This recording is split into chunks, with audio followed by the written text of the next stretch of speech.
A Rádio USP apresenta Programa Universidade 93,7. Olá, seja bem-vindo. Meu nome é Rafael Duarte Oliveira Venâncio e você está prestes a ouvir uma peça radiofônica da série Seleção Paulista dos Craques de Outrora, um storytelling de futebol para rádio e mídias sonoras. Mas o que seria essa série? Seleção Paulista dos Craques de Outrora?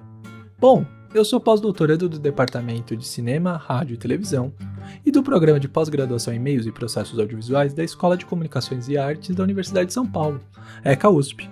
Meu pós-doutorado se intitula Futebol não é só no gramado, a narrativa no radiodrama esportivo de Estevan San Girardi, tendo como supervisor o professor Dr. Eduardo Vicente. Ora, tendo o mote posto inverso pelo jingle de abertura do show de rádio, que afirma que o futebol não é só no gramado, eu quis demonstrar que Estevan San Girardi e sua equipe desenvolveram uma narrativa inteira, com personagens e mundos possíveis, unindo elementos performativos da tradição humorística do rádio brasileiro, da cena radiodramática paulistana e da comunicação esportiva e do próprio futebol em si.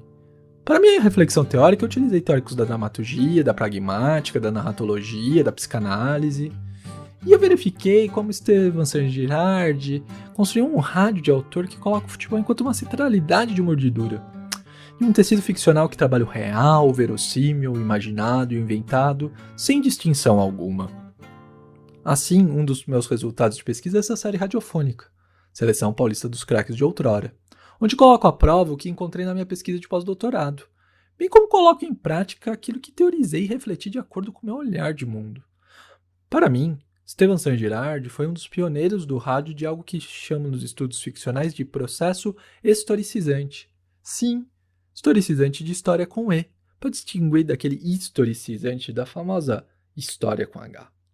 A palavra história, com E, representa a tradução possível do inglês story, que indica as narrativas que necessariamente não são históricas, englobando algum grau que seja de ficção, seja de subjetividade ou mesmo de imaginação. O processo historicizante seria você observar a história com H e fazer uma história com E. Tem gente que chama isso de ficção histórica, mas eu acho até válido. No entanto, vale a pena retomar o uso da palavra história com E. É algo importante num mundo cada vez mais carente de narrativas. Isso faz essa minha ideia de processo historicizante entrar no campo dos estudos do storytelling, que para muitos foi fundado por Walter Benjamin em seu texto O Narrador, que em inglês é chamado de The Storyteller, ou seja, o contador de histórias. Assim, Estevan San Girardi fez um processo historicizante no show de rádio, porque ele conta, usando o radiodrama movido por personagens que são mascotes sonoros dos times de futebol de São Paulo, fatos ocorridos no jogo de futebol que acabara de acontecer. Algumas vezes, o show de rádio era transmitido no intervalo, contando as interações dos personagens sobre os eventos do primeiro tempo. Era uma maneira muito dinâmica de fazer rádio esportivo, e especialmente fazer jornalismo esportivo. Na minha opinião, Estevan San Girardi e equipe foram para o rádio que Tomás Mazzoni, Nelson Rodrigues, Mário Filho, Armando Nogueira, José Roberto Toreiro foram para o texto escrito de futebol. Todos são grandes exemplos do que chamamos normalmente de cronistas esportivos. No entanto, para o meu pós-doutorado, não bastava estudar o show de rádio Estevan San Girardi e teorizar isso de processo historicizante. Eu precisava fazer esse storytelling sonoro. Eu precisava criar essas histórias com E sobre o futebol. Eu penso em 4 motivos, 4 justificativas provocadoras. Programa Universidade 93,7. Primeiro, isso era necessário para mostrar que o processo não era simplesmente uma genialidade autoral do Estevan San Girardi, mas sim um procedimento, quase uma estilística, logo possível de ser encontrada em mais autores, bem como repetida. Segundo, isso era necessário para mostrar que a mídia sonora está mais viva do que nunca. Desde o meu doutorado, que eu defendi na ECA USP em 2013, defendo que o rádio não morreu. O aparelho de rádio pode morrer, mas o rádio como linguagem midiática sobreviverá sempre. Basta ver os podcasts de agora. Terceiro, isso era necessário, né? É necessário que é possível fazer ficção sonora. Que esse mundo de ficção sonora, de radiodrama, não é restrito àquela era de ouro do rádio dos anos 30, dos anos 40 do século passado, né? As suas radionovelas, tudo. É possível produzir e ouvir personagens ficcionais no século XXI, seja no rádio, seja nos podcasts. E por fim, um quarto motivo, a ficção esportiva. Para mim hoje o futebol, melhor dizendo, o jornalismo esportivo de futebol está dominado por duas tendências. De um lado, pelas brigas de opinião vazia das mesas redondas. De outro lado, pelos números sem sentido de biometrias ou de jogadas táticas. Parece que aquela poesia dos cronistas esportivos não tem mais espaço. Com esses 4 motivos em mente, me veio a ideia de produzir a série radiofônica Seleção Paulista dos Craques de Outrora. São 12 peças radiofônicas. 12 histórias de futebol feitas a partir da história de um craque do passado de um time paulista de futebol. Tudo dentro dos princípios do storytelling. Vamos entender um pouco desse projeto e como essa ideia de processo historicizante o tornou possível? A série radiofônica Seleção Paulista dos Craques de Outrora são 12 peças radiofônicas de minha autoria. No entanto, qual o motivo desse número? 12 é o número de jogadores titulares do futebol mais o técnico. Assim, no conjunto da série, eu pude fazer uma seleção paulista funcional. Uma seleção paulista naquele molde antigo do Campeonato Brasileiro de Seleções Estaduais. Os mais velhos devem se lembrar. Claro que muitos nomes e times não couberam em 12 lugares narrativos. Mas tentamos ser justos na medida do possível. E, claro, aqui é uma valorização do passado, não estamos falando de jogadores do tempo presente. A primeira história é de goleiro. Não estamos falando de qualquer goleiro, mas sim de Gilmar dos Santos Neves, campeão com o Brasil na Copa de 58 e 62. Falaremos sobre os tempos dele como júnior no Jabaquara, time da cidade de Santos. Quem nos conta essa história é o personagem Miguel, um jornaleiro de origem espanhola da Ponta da Praia em Santos. Já a segunda história é de lateral, talvez o maior lateral direito de todos os tempos, de Djalma Santos, astro da Associação Portuguesa de Desportos. Quem nos conta essa história é o personagem Manuel, um padeiro português fanático por futebol, morador do bairro da Parada Inglesa em São Paulo. A terceira história é de Beck, defensor de primeira, quase um super-herói dos gibis. E de arte, foi bicampeão pelo 15 de Piracicaba, e jogou mais de 500 jogos em 20 anos pelo time alvinegro. Quem nos conta essa história é uma releitura minha de um personagem que é praticamente um arquétipo do caipira paulista, o Nhoquim. A quarta história é de um zagueiro de classe. Urbano Caldeira marcou tanto o Santos Futebol Clube que virou o nome do estádio da vila mais famosa do mundo, sendo palco para Dorval, Mengalvio, Coutinho, Pelé e Pepe. Quem nos conta essa história é o personagem Mãozinha, um feirante que vende peixe fresquinho, vindo das docas do Porto de Santos. Programa Universidade 93,7. Chegamos na quinta história da nossa série. Ela é de um século atrás, quando o volante ainda se chamava Center Half.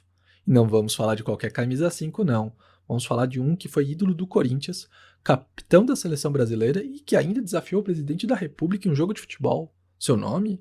Amilcar Barbuy. Quem nos conta essa história é o personagem Cigarrinho, um tributo a malandros paulistas famosos e todos corintianos do rádio brasileiro. A sexta história é de um pioneiro esquecido. Miguel do Carmo é considerado o primeiro jogador negro do futebol brasileiro, além de fundador da Associação Atlética Ponte Preta da cidade de Campinas. Quem nos conta essa história é o personagem Pedro, um mascate motorizado. Já a sétima história também nos fornece um lado diferente da introdução do futebol no Brasil e no estado de São Paulo. Vamos falar de Hans Noblin, um ponta que veio da Alemanha e não só fundou 2 times campeões paulistas, o Internacional de São Paulo e o Germânia, como criou o primeiro campeonato de futebol do Brasil. Quem nos conta essa história é o personagem Heinrich, um cantineiro alemão do bairro paulistano de Pinheiros. A nossa oitava história é de um craque máximo, Leônidas da Silva e sua vinda para o São Paulo Futebol Clube. Quem nos conta essa história é o personagem Advogado Canindé, baseado em um primeiro protótipo de mascote na imprensa esportiva para o tricolor do Morumbi, quando ele ainda jogava na chácara do Canindé, hoje campo da Portuguesa. Tal como não podia faltar, a nossa nona história é de um centroavante, o grande astro do futebol brasileiro. Falamos de Friedenreich, craque do Paulistano e do São Paulo, herói destemido tanto nos campos de futebol da América do Sul, como no campo da batalha da Revolução de 32. Quem nos conta essa história é o personagem Almeida, um poeta com alma bandeirante. A 10ª história é de um ponta de lança, hein? A posição normalmente dada para a camisa 10. Falamos de Pinga, jogador do Juventus da Moca, camisa 10 goleador, que vestiu a 10 da seleção brasileira antes daquele que seria seu dono definitivo, o Rei Pelé. Quem nos conta essa história é o personagemzinho, um moleque bem travesso tal como o Clube Grená. Já a 11ª história era uma que não podia faltar, a história do atacante que é o pai do futebol brasileiro. Sim, ele mesmo, Charles Miller, craque do SPAC e do SPR, times da comunidade inglesa que sobrevivem até hoje no Nacional Atlético Clube. Quem conta essa história pra gente é o personagem Mr. Fowler. Por fim, a 12ª história é do técnico dessa maravilhosa seleção paulista de outrora, criada narrativamente por mim. É o técnico que elaborou o futebol bonito da Academia do Palmeiras.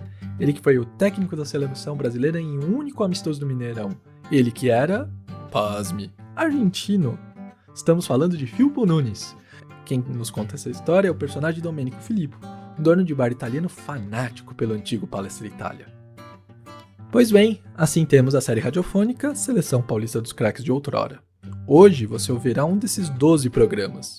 Caso você tenha perdido algum deles aqui na transmissão do programa Universidade 93.7 da Rádio USP FM, não se preocupe. Eles também estão disponíveis digitalmente. Uma das formas que você pode encontrar eles é no site Jornalismo Esportivo ECA USP, mantido pelo Departamento de Jornalismo e Editoração da Escola de Comunicações e Artes da Universidade de São Paulo. Acesse www.usp.br/cje/esportivo para encontrá-los. É isso. Eu sou Rafael Duarte Oliveira Venâncio e você ouvirá uma das peças radiofônicas e storytelling de futebol da série Seleção Paulista dos Craques de Outrora. Uma boa história dos gramados para todos. Programa Universidade 93,7. Hoje a peça radiofônica da série Seleção Paulista dos Craques de Outrora é O Lateral que foi o maior de todos os tempos, escrita por Rafael Duarte Oliveira Venâncio. Programa Universidade 93,7.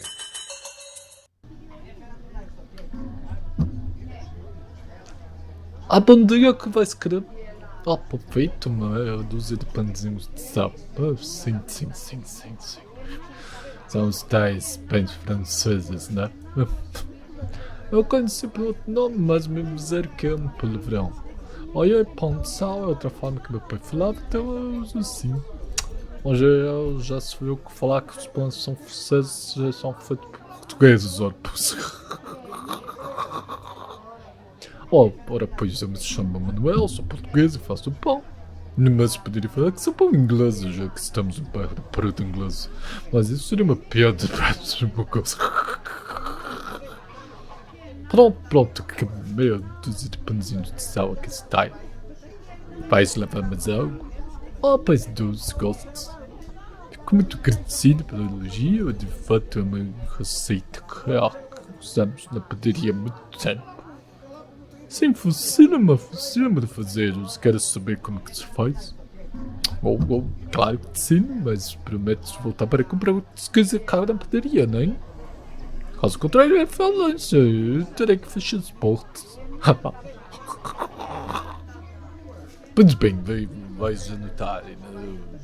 Então, para fazer esses pãezinhos deliciosos para dois do Manuel, vais precisar de 800 gramas de farinha de trigo, 4 ovos, 250 mg de leite mono, 5 colheres de sopa de açúcar, 3 colheres de sopa de manteiga, 1 colher de chá de sal. Esse macarrão meu chegadinho, não contes para ninguém, por favor. O sal intensifica o doce, fica uma delícia. Sim, 300 gramas de fermento. Pãezinhos doces, esses pãezinhos doces têm uns quadradinhos de goiabada que dão aquele toque especial para tomar café. Anotado. Pois bem, ainda bem que não temos tanto movimento que eu posso ficar de conversa fora. Claro que temos com movimento, ainda bem, já disse, não posso falir.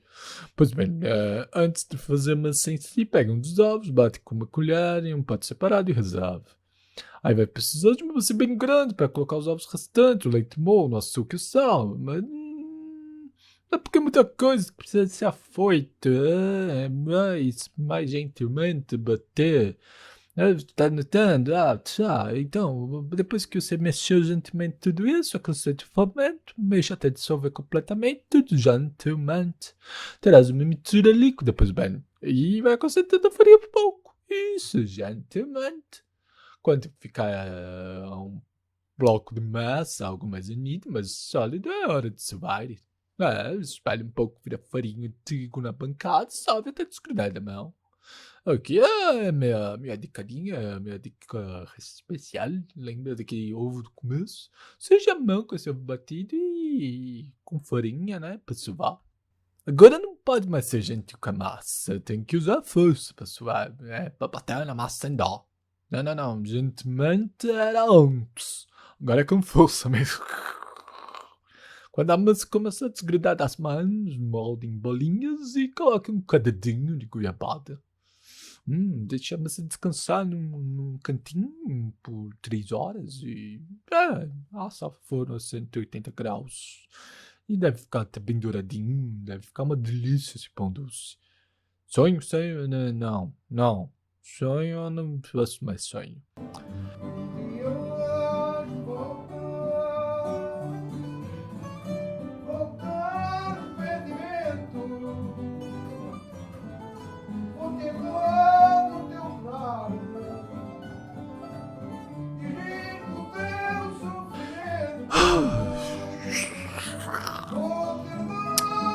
Pois bem.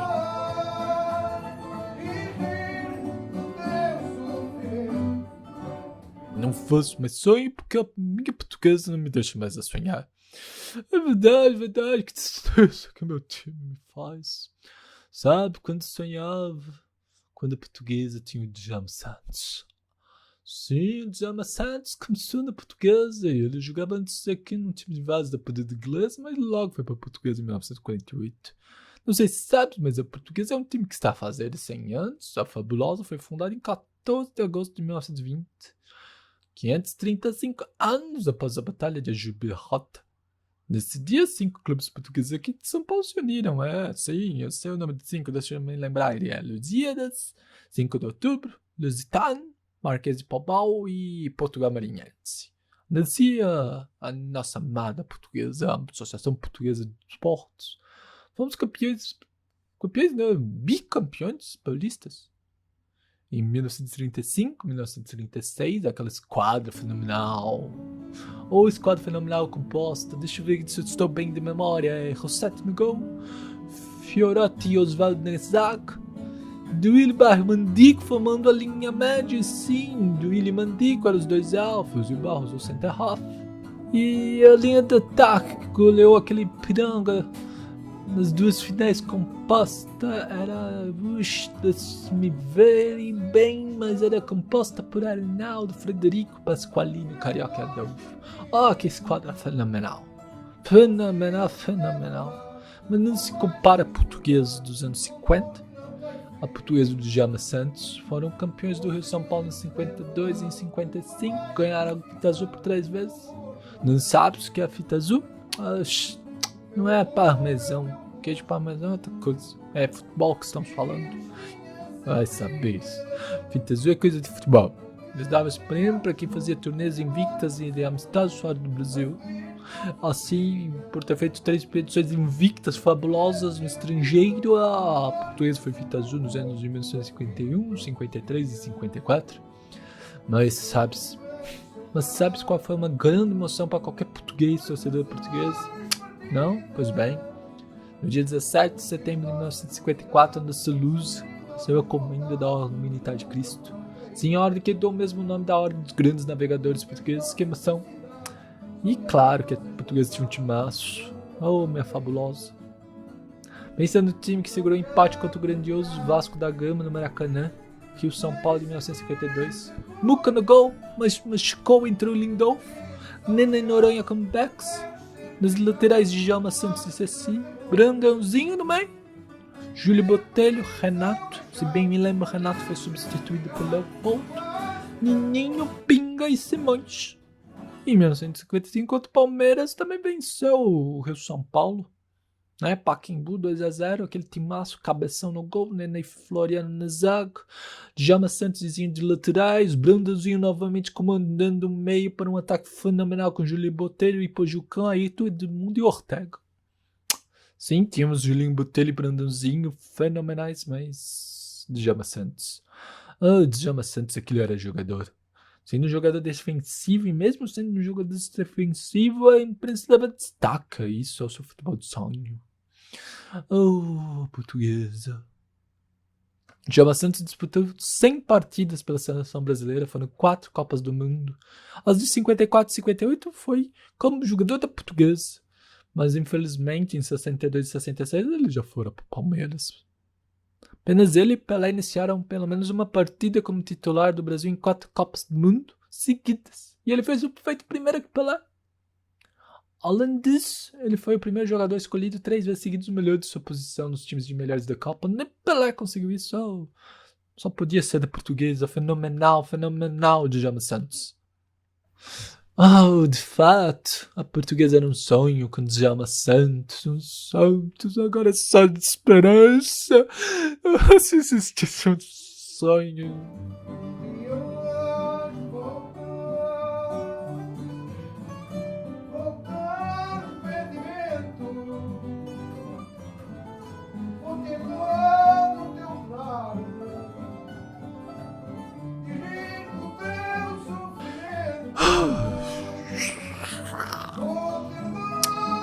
Pois bem.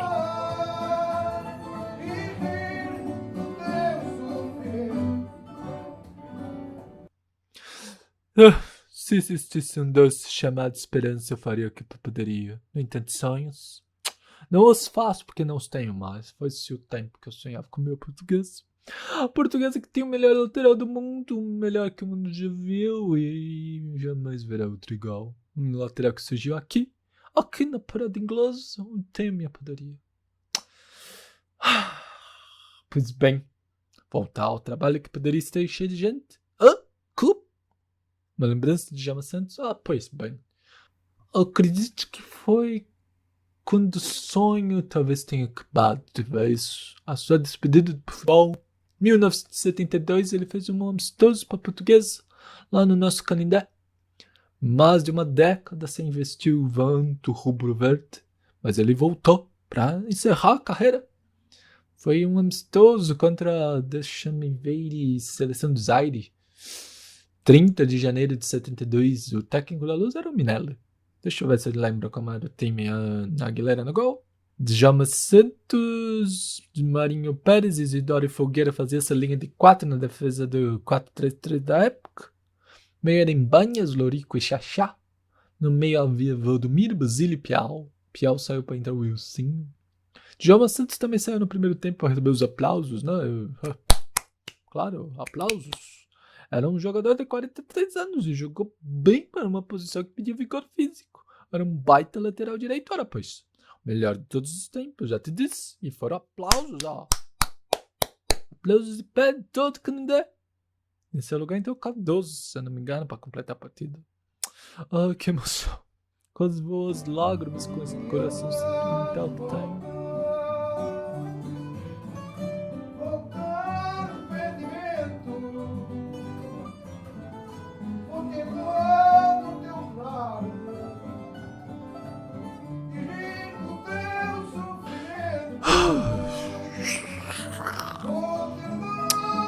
Pois bem.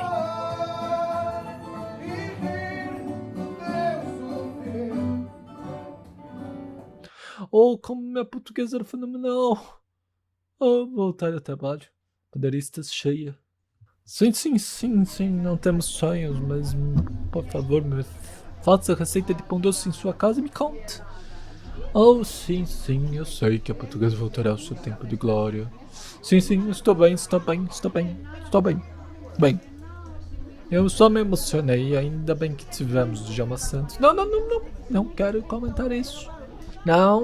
Não falo disso da minha portuguesa, não quero falar do meu passado recente da minha portuguesa, não vale a pena.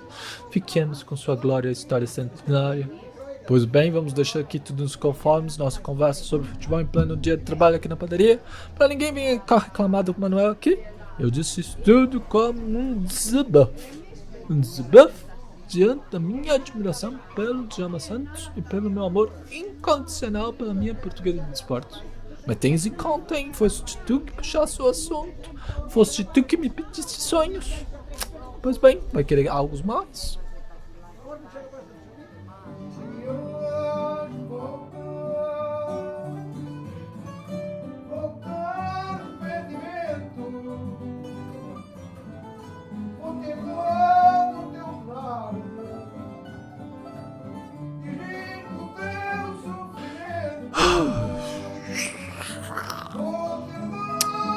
Pois bem.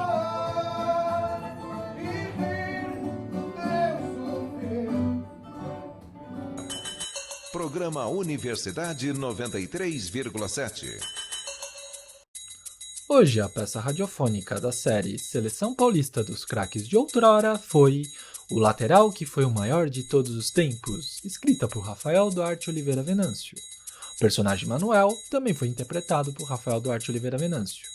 De fundo, os sons foram produzidos e veiculados com licença Creative Commons pelos usuários @k e mmiron do site freesounds.org, com edição e design de som de Rafael Duarte Oliveira Venâncio.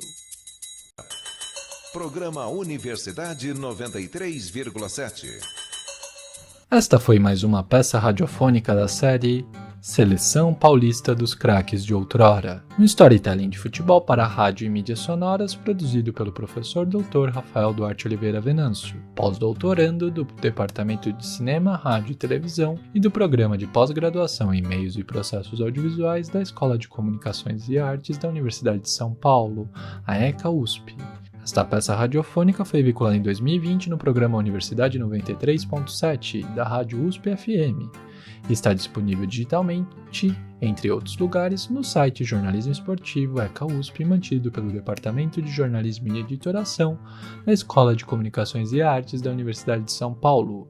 Acesse www.usp.br/cje/esportivo. No fundo da abertura e do encerramento deste programa, você pode ouvir Rosenbaum Chords Bossa, do usuário Full Metal Jedi, trilha disponível em Creative Commons no site freesound.org. Roteiro, design sonoro, locução e edição de Rafael Duarte Oliveira Venâncio. Supervisão do pós-doutorado, professor Dr. Eduardo Vicente. Coordenação do programa Universidade 93.7 e do site Jornalismo Esportivo ECA USP, professor Dr. Luciano Vitor Barros Maluli. Gravações feitas em casa por Rafael Duarte Oliveira Venâncio durante a quarentena e o distanciamento social em São Paulo, SP, na pandemia da Covid-19, no início de junho de 2020. Uma produção conjunta dos grupos de pesquisa Mídia Som, Grupo de Estudos e Produção em Mídia Sonora e Altajor, Jornalismo Popular e Alternativo, ambos da ECA USP. Muito obrigado pela sua audiência. Eu sou Rafael Duarte Oliveira Venâncio e você ouviu Storytelling de Futebol, Seleção Paulista dos Craques de Outrora. Até breve. Tchau. A Rádio USP apresentou Programa Universidade 93,7.